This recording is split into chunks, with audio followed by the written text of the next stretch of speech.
Welcome to Change the Narrative. I'm your host, JD Fuller, an African-American licensed psychotherapist, professor, diversity coach, consultant, and author. We talk about the isms. We talk about the phobias, anything that marginalizes and oppresses. Everything we are not and everything we are is because of fear. Through a mental health lens, we'll have difficult conversations with celebrity guests, political activists, and everyone in between. Our mind will tell us whatever we want to believe, but the truth lives in the body, and that's where change occurs. Are you ready to change the narrative? James, they can't beat us down. We got here, brother. Pleasure to have you. Pleasure to be here with you. I appreciate the persistence, and you know what? They say the timing is right when it's right. Right on. Appreciate that very much so. Let's see. Let's get into it. I first and foremost, again, just want to thank you for your grace in my challenges and appreciate that, as you said, meant to be, so we made it happen. And second of all, how are you doing in this crazy world of ours right now? Look, I'm going to be completely honest and transparent. Taking it day by day. It's not easy out here, right? And the reality of it is life is tough. It throws its challenges and curveballs at each of us at various times for various reasons. And one of the things that I came to in 2022 was this concept of this is my year of grace, giving grace to myself, giving grace to other people.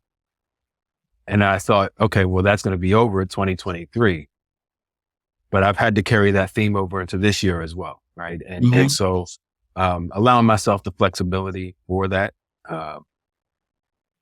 And just like I said, take, biting this thing called life one bite at a time. Yeah, that's all we can do. I appreciate that. And grace is the answer. Grace and gratitude. That's what I'm working with. Indeed. How are you doing? I'm struggling. It's tough. I'm kind of talking about the world night and day, with kids during the day and clients at night. And so it's a lot. And like you, I'm trying to ground myself in, grace, gratitude, and humility and empathy. Just kind of circling around those. And so it makes things possible. And thanks for asking. Appreciate that. So I have some questions about the connections I'm trying to make. So I'm gonna just put it out there. Okay. You up and moved to Santa Barbara to work in one of the whitest districts where blacks were only, I don't know what they are now, 1.2% of the population. I need to know, what was the sequence of events that led to that? I'm going to Santa Barbara. I love how you asked that question. I'll give the not the long, not the short, but the medium-sized version, right? And so I found myself in Toledo, Ohio in 2008 as an education reporter for the Toledo Blade. And shortly, and if you recall, that was the battleground territory for the presidential election, right? And so Ohio is always a challenge. Indeed. In fact, former President Obama's camped out in Toledo for 3 days in preparation for the final debate of the 2008 election cycle. And so on election night, I found myself covering school board races when everyone else's eyes and attention were on the excitement of our first Black president elected. Shortly after that, like many newspapers that year, they had to lay off a large chunk of the staff. And so I was a part of that. And it was, I believe, 18 degrees and 12 inches of snow on the ground in Toledo, Ohio. And, life was pulling me towards Southern California. So better weather. Right. And so I was exploring some opportunities and other jobs. And I, at the time, was in Oxnard. I landed in shortly after, initially landed in North Hollywood, went to Oxnard and was working and living in Oxnard, and getting, acclimating myself to the community, a slightly larger Black community than Santa Barbara. But it's still relatively small coming from the outskirts of Baltimore. Right. And so, just one thing led to another. Opportunities presented themselves, and I ended up getting into public service, working for a guy who was at the time a city councilman in Santa Barbara, but he was running for state assembly, which included the Oxnard area. And so he hired me as a campaign organizer. I had never done that, but the skills were very transitional from being a newspaper reporter. He got elected. That was Das Williams. He got elected to the assembly and hired me on his staff. Shortly after, a couple years after he was in the assembly, I'd worked for him for a few years. One of his former employers ran for the Senate seat, won that seat, and stole me away. She came to me and said, "Hey, I've seen the work that you've been doing in the community. Would you be interested in being?" And so that at that point, that conversation was with State Senator Hannah Beth Jackson in California. She's somewhat of a rock star. She created the women's equity law that has now been implemented across the country. Women on corporate boards. So she was very high in the equity space. But in doing this work, she wanted me to move to Santa Barbara. So I said, twist my arm. I'm doing the work. Here I am. Now, I was very much aware of when I was doing that work that I was the only Black person between the LA area and the San Francisco Bay Area who was working for a legislature. Right. And so I understood what that impact was and kind of how I navigated those communities. But yeah, that's the medium-sized version of that story of how I got to Santa Barbara. That's helpful. I got to tell you, that's extremely helpful. And it's helpful for a couple of reasons. One, it is so common in Black bodies where we go where the opportunity is and we have to make sacrifices in the process. That is not new to us. So I'm familiar with that. And then you have to manage the reality. And it sounds like you've done all of that very well. Again, that is, it's really helpful to have you put that together. And again, it sounds familiar. I also am wondering why in that very same white community, you ran for mayor in 2021. Tell us how that came about. So as I was doing this work, of course, a lot of times, as the only Black person doing this work in that region, often as I show up in spaces doing the job, the job that is on paper, I'm the only one again. And so I found myself,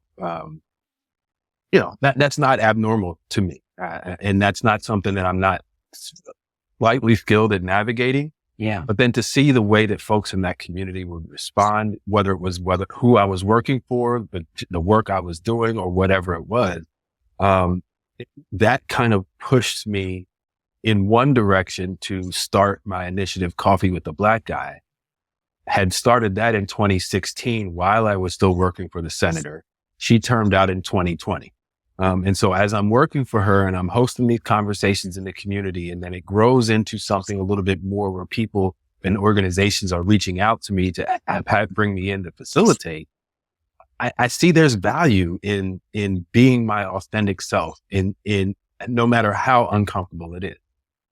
Fast forward to 2020, and the drumbeat for being your authentic self and showing up authentically, unapologetically Black, as they were saying, right? In spaces became the norm. And so, I found myself,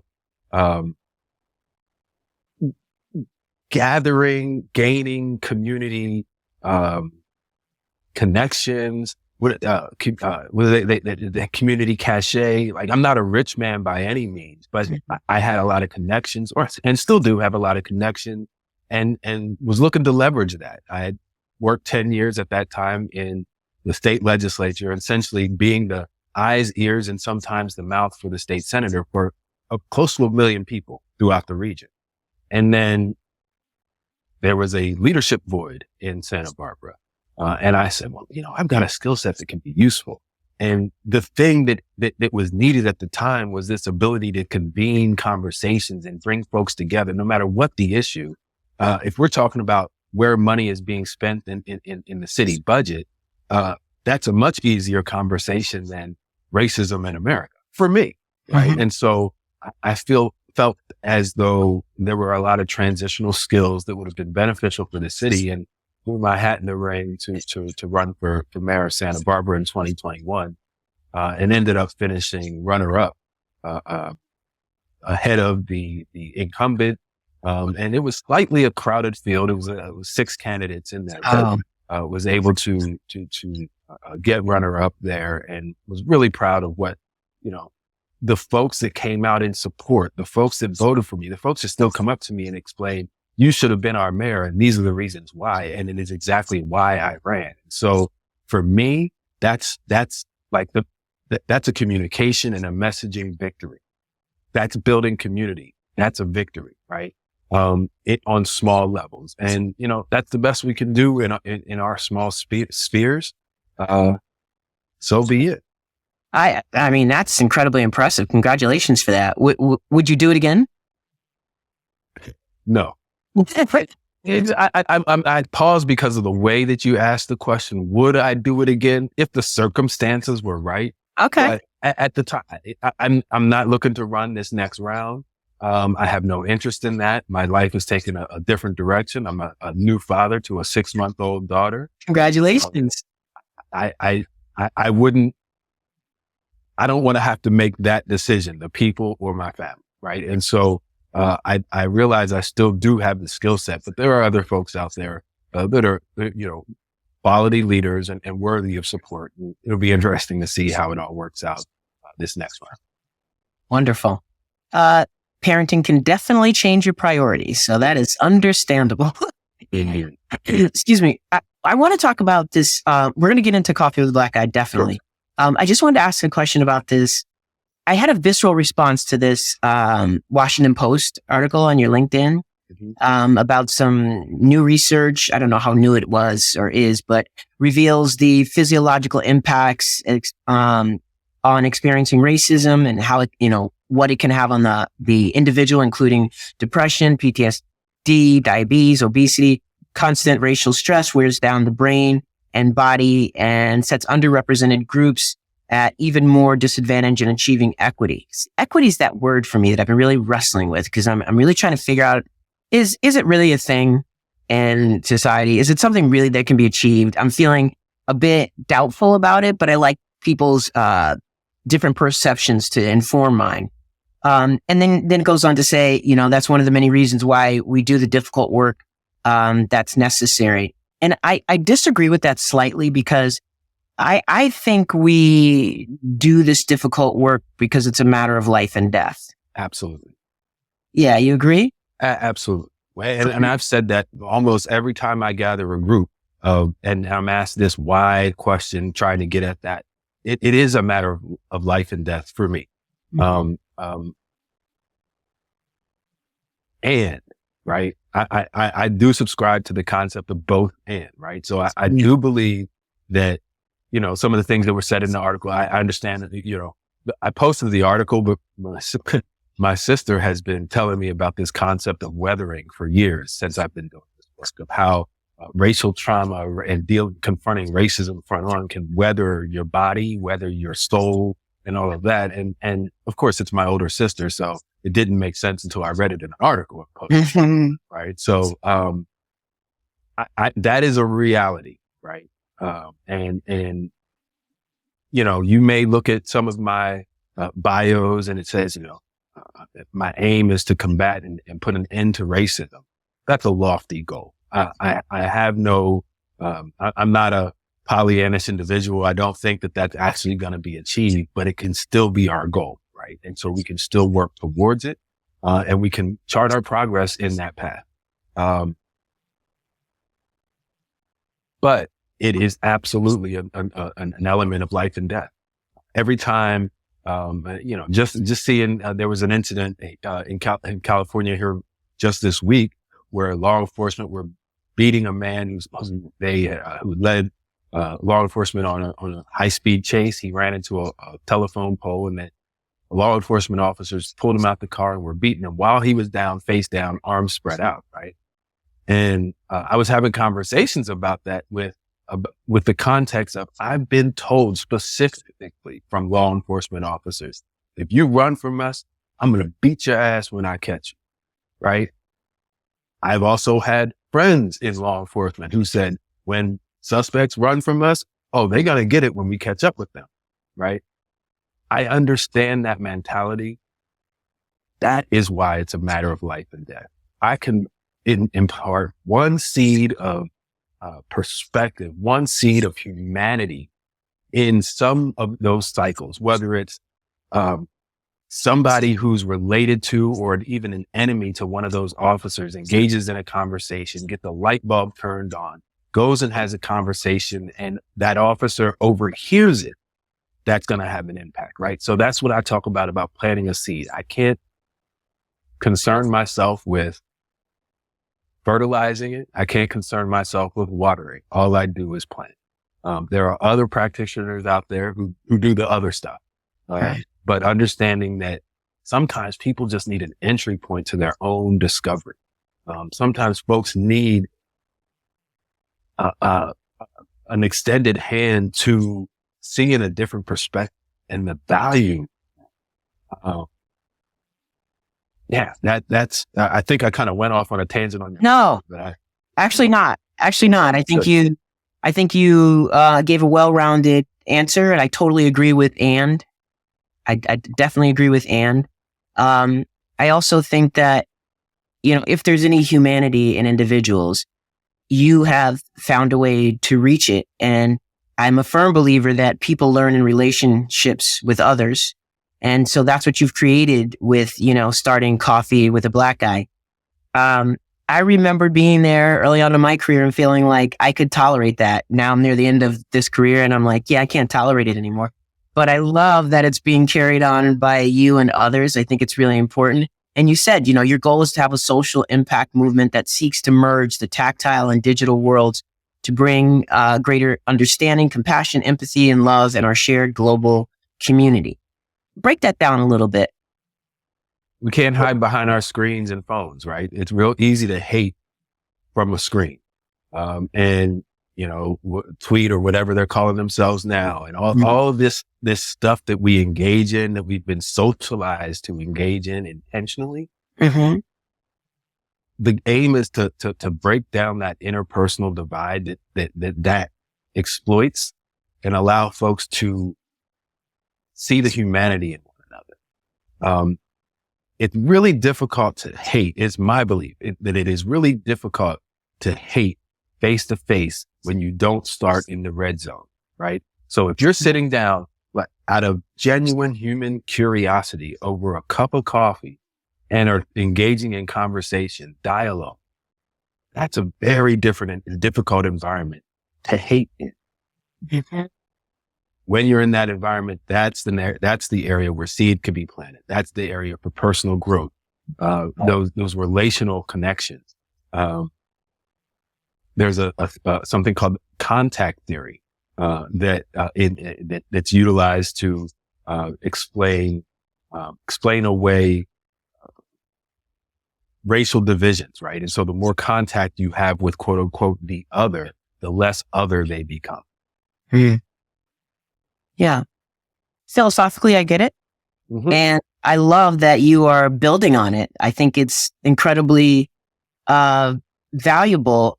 I think that most people are in an ignorant place about other individuals or individuals who differ from them.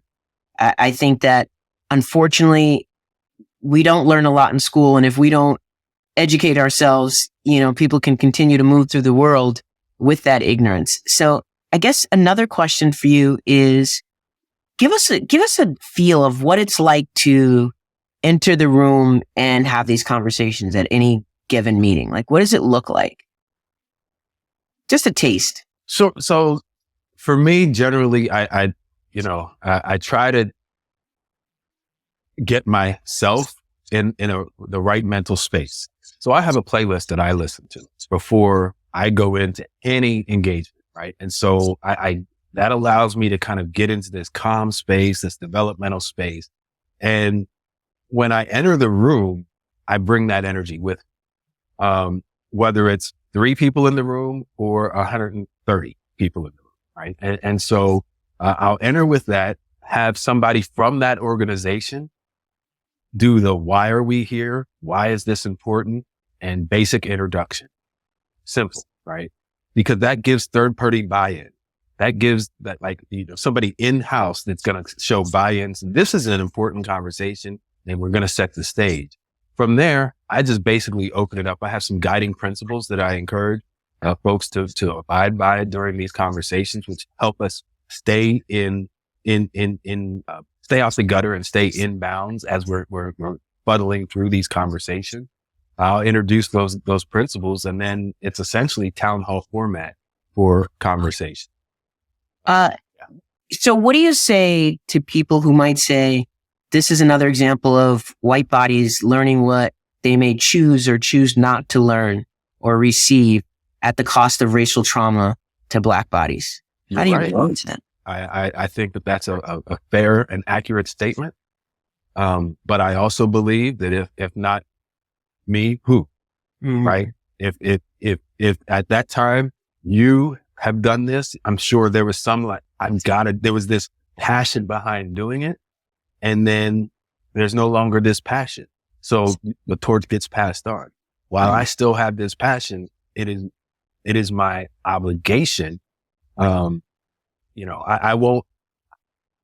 go ahead and say, like, I feel as if this work is blessed by my ancestors. I've broken down in the shower crying after having visions brought to me. And I know that sounds very like Southern California. No, it actually doesn't. It sounds like what was robbed of us, historically. No, I absolutely believe in the spiritual, guidance, and I think we're all coming to it, particularly in the clinical world. I think we're all coming to a greater appreciation of spirituality and our ancestors in a way that we weren't taught in school to apply theoretically. So I have much respect for that. Absolutely. Well, thank you for that. Cause that's, that's warming to hear. So thank you. But yeah, so that's what a basic session looks like. And then, as we wrap up a session, I always extend myself for follow-up conversations. Should folks be interested and reach out if something I said doesn't really vibe with you, you need to talk it through a little bit more. And that's kind of what grew into the consulting. And so I'll go into an organization to just do a one-off and then stir enough shit up where it's like, what did you do? They're asking HR questions that we don't know how to answer. And so I built in additional coaching hours for however long an organization would like to do that, to be able to support them through that and to continue to provide additional support. And so that's just a basic offering. The suite has opened up to be, as you gain more skill, or as I've gained more skills, I've been able to offer more. And so I've been working with organizations on their DEI plan, aligning them with 5-year strategic plan, working with nonprofit boards and how they're spending their money as they say that they invest in diversity and inclusion, the whole suite of things. And the thing that has popped up that warms my heart is the Black folks who have moved to the region, because of Coffee with the Black Guy. There was an attorney who moved from Cleveland, Ohio to Santa Barbara for a job. And when I met him in the community, he says, "You're the Coffee with the Black Guy. I remember looking up what you were doing before I decided to move here. And once I saw that the community was doing that kind of work, I said, okay, I can go there. I know the numbers are low, but that's a place where I can." Just over the Veterans Day weekend, I had a woman from Arizona reach out who's applied for several jobs in the region and reached out to talk through what does this place look like, asking some of the questions that I'm sure are on your mind as well. And then she was coming to the area for a visit. And so what I was able to do was leverage my community connections and say, here's some events that you can go to and build community around that. How valuable is that to have a warm welcome for us, understanding how uncomfortable it can be to walk into that space as the owner, right? And so it's great stuff. That's the stuff that I don't get a paycheck for that, right? Organizations haven't invested their value in that. Wait, let me reframe that. You haven't figured out how to receive payment for assistance with recruitment, but I believe that's an expansion possibility for you. We need to talk more often. I like the way you think. I've been doing this a long time, so you can hit me up anytime you want. Indeed. Yeah, but you're spot on with that. You're right. Yes. And that's part of being an entrepreneur, particularly a social entrepreneur, is figuring out, look, I have this passion to be a help to my community, to be of service. But we live in a capitalistic society. So how can and I know that there's value to this service. So Absolutely. how can we express that value? Right. Yeah. And I'm a firm believer that you invest in the things you care about. Right? Yeah. It's, and even, more importantly, in a capitalistic society, I don't know if they invest in what they care about. They invest in what costs them. Right. Yeah. I think that's it. And so they care about that because it might cost them later. The bottom line. Bottom line. As we wind down, tell me what the most difficult question is that you receive off the top of your head. What? Not a difficult, but interesting, right? I'd gone through it's the first time I had hosted a session with more than 100 people, had engagement, great conversations, great discovery. And then one of the last questions, this white woman stands up and says that she was raised to be colorblind and how that, and it's like, did you not hear anything I said? But I took a deep pause, a deep breath, and reminded her that if you came to an event called Coffee with a Black Guy, when you tell me that you do not see race, you are not being authentic with yourself or anyone else in the room. And when you say you don't see race, you're saying you don't see me because I have shown up unapologetically as a Black, right? And so where can we bridge it? Now, look, I get the desire, the idealism of being colorblind. And at a point of previous ignorance in our society, that may have been a good aim, but we have evolved past that. And I need you to see my color.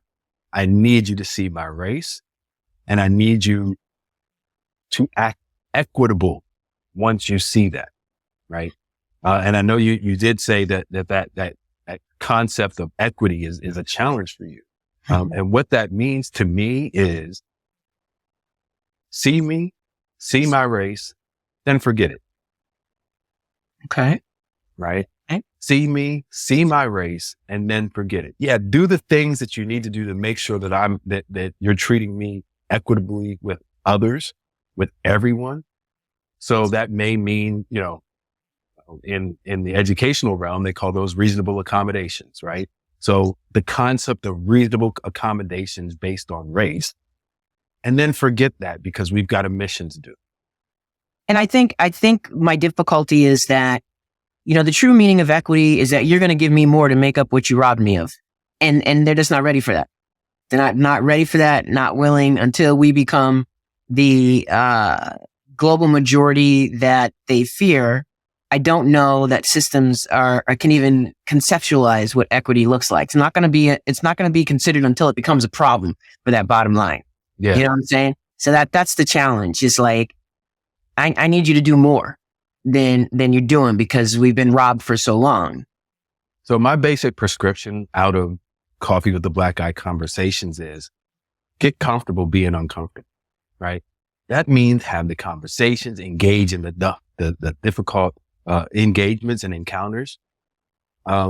Once you're comfortable being uncomfortable, once you know better, do better. So allow that uncomfortability, the things that you learn, the perspectives to plug into your action. And then I think, circling back to something I said a little earlier is invest in the things that you say you care about. So then once you know better, do better, then make sure that you invest in the things that you care about. I appreciate and it seems pretty basic. It seems like, oh, that's a no-brainer. But I believe that if organizations, individuals, societies, communities really digest those steps and apply them to their own lives, their own organizations, I think we'll be in a better place. I appreciate that. And I got 2 more questions for you. What is your response when reparations comes up? Oh, I'm a wholehearted reparationist. When I started Coffee with the Black Guy, I thought it was a pipe dream. That's why I started it as a business and not a nonprofit, because I felt that the business structure was an opportunity to leverage some of those reparations in my mind, in my immature mind. Since then, I've seen the advances that the state of California has made in implementing the task force by an act of the legislature signed by the governor.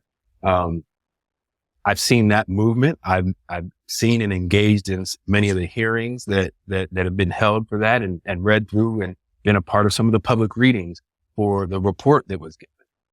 Reparations are due, reparations are owed, and that makes people very, very uncomfortable. Yes, it But does. hey, step one, get comfortable being uncomfortable. Yeah, that's definitely a good one, and one I have believed in for a long time. So it's good to hear it's carrying on. As we experience racial trauma on a domestic and international level, what do you think Black bodies need to do to have access to thriving? Healing. We need to find ways to heal ourselves. Now, we understand that for some folks, that may mean seeking therapy, going to a therapist. For others, and for many in our communities, it's been going to church or some sort of religious falling back. Whatever it is that we need to do to heal ourselves, I am a wholehearted believer in the healing properties of nature. My sister told me it's called grounding, but I always felt more alive once I walked on the beach with no shoes on or walked in the grass with no shoes. So those are the kinds of things that I believe tapping into whatever it is you, your community, your family need to help you heal is essential. So I want to push back on that a little bit because I believe that you can't get healed when the wound continues to be ruptured. But I do believe in the healing process as a journey. And I think that we put too much pressure on ourselves. As a therapist, I practice this as well. I think we put too much pressure on ourselves to end to arrive at this place of being healed. And it's an ongoing journey. And I think that we need to take some of that pressure off because the world is constantly digging at that wound. It might be too difficult, and that's okay as long as we're on the journey. Does that make sense? Healing is definitely a journey. It's not a destination. Yeah. And a lot of folks like to think they're healed. And those are the folks that need healing the most. So understanding the perspective that you enter that goal or that aim with. Do you aim to be healed or do you aim to be on a journey of healing? Very, very different end goals. Appreciate that. As we wrap up, I just want to thank you for coming on to talk about your experience and what led you here. And before I do the outro, I want you to talk about where they can find you, hire you, see you. Sure. Thank you. Thank you for that. Thank you for having me. And your great question, particularly with your background as a therapist and someone who's done this work for years. And so I appreciate you. I appreciate that you keep doing this and will encourage you to keep doing what you're doing. Appreciate For me, folks can find me at coffeewithablackguy.com, or if that's too much, too bulky for you, DWABG.com. It's just short for Coffee with the Black Guy. From there, and I do have some updates I need to do to the webpage, but from there you can connect with all the social media, read some articles, read some things I've written, some things that have been written about me and the work that we're doing, as well as, shoot an email. If folks are interested in booking or exploring the concept of saying, hey, we're dealing with this situation. We think that you might be able to help. Let's talk it through. Email me, james@cwabg. So a couple of things. First of all, I really appreciate the acknowledgement, as an elder, and watching you all carry on. It's very exciting, but it's also, I've had 30 years of skin in the game. So I really do appreciate and value it. Now, having said that, I am going to say, I got to be honest.